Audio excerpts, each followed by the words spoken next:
Alex Stivel, ou Cuca, é um técnico de 58 anos e ex-jogador de futebol. Um técnico excelente, fez a base para o time do São Paulo que foi campeão paulista da Libertadores e do Mundo em 2005. Também foi técnico do Palmeiras naquele ano em que ele deixou claro que a equipe seria campeã e que poderiam cobrar isso dele.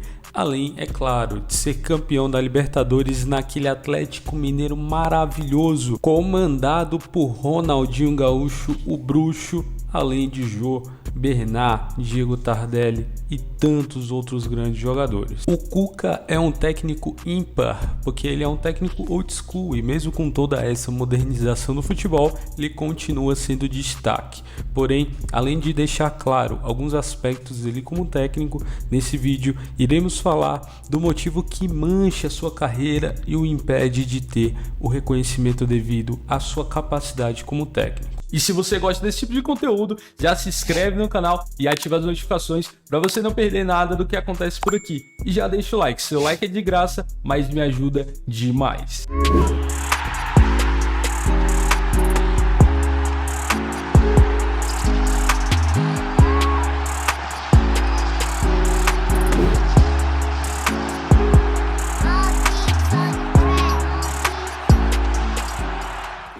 E antes de entrar nessa questão que é um tanto quanto polêmica, vale ressaltar que farei a separação do que é o treinador Cuca do que é a pessoa Cuca. Como treinador, superou muitos de seus colegas, pois diferente de Felipão e Luxemburgo, Cuca conseguiu se reciclar e se manter no topo quando o assunto é técnico de qualidade. O que falo aqui não é apenas a minha opinião, até porque hoje na internet se tem um costume de repetir coisas como se fossem verdades absolutas, sem refletir se isso tem sentido. Cuca, Abel Ferreira e Renato Gaúcho foram indicados ao prêmio de melhor treinador do mundo, entregue pela Federação Internacional de História e Estatística do Futebol. Muita gente criticou o Cuca quando no começo da temporada o Atlético Mineiro não apresentava um bom futebol, perdendo inclusive clássico para o Cruzeiro, que enfrenta dificuldade na Série B e passa por momentos muito difíceis, além de na final ter sido campeão passando por um sufoco contra o América Mineiro.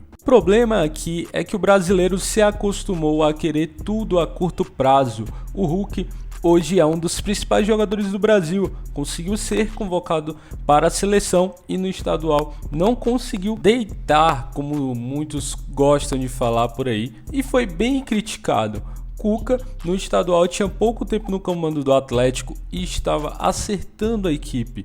Prova disso é que hoje o Atlético Mineiro joga por música. No momento desse vídeo foi semifinalista da Libertadores 2021, sendo eliminado com erro individual de pênalti perdido por Hulk e poderia naturalmente ser campeão dessa competição. Já na Copa do Brasil chegou até a final com muito mérito e destroçando o excelente time do Fortaleza, que faz talvez a sua melhor temporada da história. E no Campeonato Brasileiro é líder isolado e finalmente pode conquistar o tão sonhado bicampeonato do torcedor atleticano. E o América Mineiro, que eu mencionei no começo desse vídeo lá do estadual, se mostrou um adversário muito difícil de se enfrentar no Campeonato Brasileiro e não à toa ocupa aí a posição de 9º colocado, na frente aí de times como o Santos, como o São Paulo, como o Grêmio e como o Atlético Paranaense, que é o atual finalista da Copa Sul-Americana e também da Copa do Brasil. Mais uma vez venho deixar claro aqui,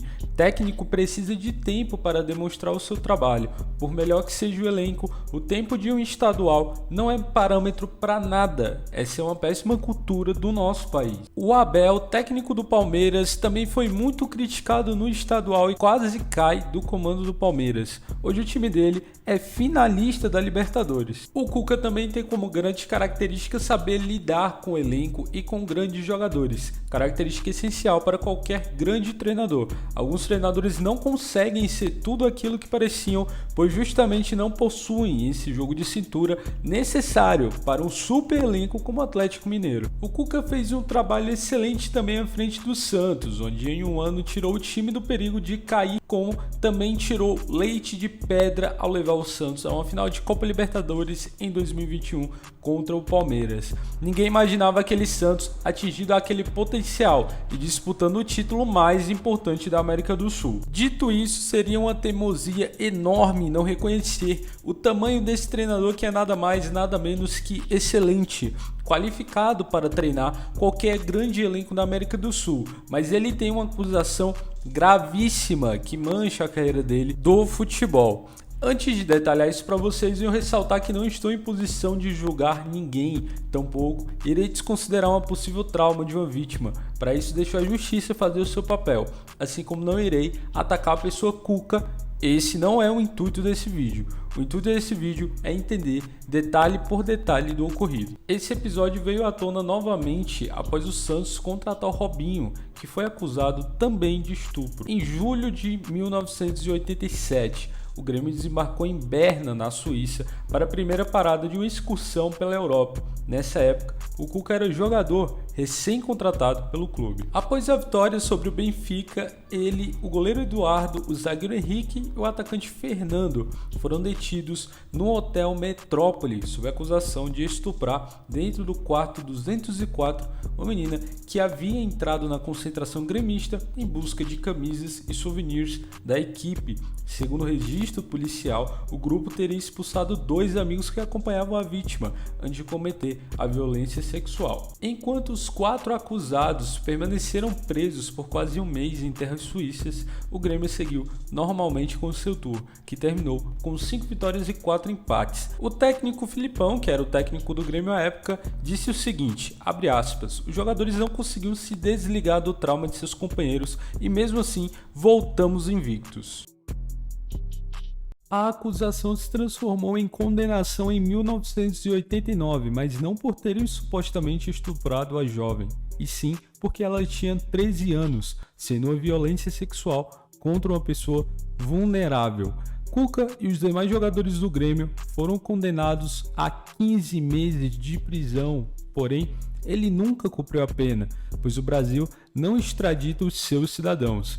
Caso não tenha ficado claro, a extradição é um ato de cooperação internacional que consiste na entrega de uma pessoa acusada ou condenada por um ou mais crimes ao país que a reclama. E o Cuca disse o seguinte, abre aspas, venho nesse momento falar de uma coisa que me incomoda muito, porque há 34 anos houve um episódio comigo. Essas coisas aconteceram há 34 anos e hoje elas estão vindo como se tivessem acontecido hoje e eu fosse condenado e culpado. Para resumir, eu não tenho culpa nenhuma de nada. Nunca levantei um dedo indevidamente ou inadequadamente para alguma mulher, disse o Cuca no começo de fevereiro ao UOL. Após longos anos, em 2004, o crime prescreveu, ou seja, por falta de maneiras de prender o acusado e por ultrapassar o limite de tempo, o processo caduca. A mancha na carreira do ex-atleta acabou sendo reavivada em 2020, quando o Santos contratou o atacante Robinho, condenado por estupro em segunda instância na Itália. De acordo com o levantamento feito pelo portal El País, a opinião pública da época teria ficado a favor dos jogadores e contra a jovem, além de ter gerado revolta em Porto Alegre por conta dos desfalques.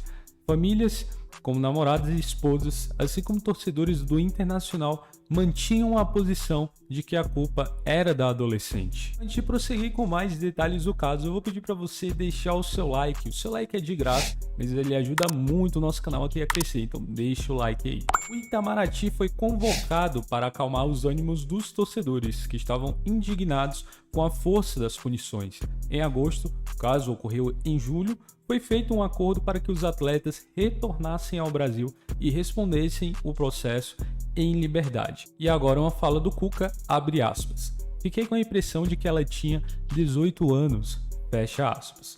Cuca, em entrevista, quando retornou ao Brasil, se desculpou com os pais de sua companheira e afirmou que a garota aparentava ter mais de 18 anos. A aparência da jovem foi usada contra ela pelos advogados. Cuca não foi reconhecido pela adolescente na delegacia. Mesmo assim, foi condenado por ter participado do crime contra a vulnerável a 15 meses de prisão em 1989. Ex-representante do Grêmio, o advogado Luiz Carlos Pereira Silveira Martins, o Cacalo, foi responsável por defender os 4 atletas do tricolor envolvidos na acusação de assédio sexual. Segundo ele, o treinador não se relacionou com a jovem.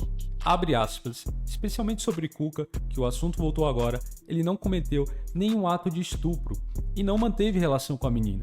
Sempre manteve uma postura absolutamente correta. Eu não seria capaz de defender uma pessoa tantos anos depois que tivesse cometido um estupro. Absolutamente, isso não aconteceu.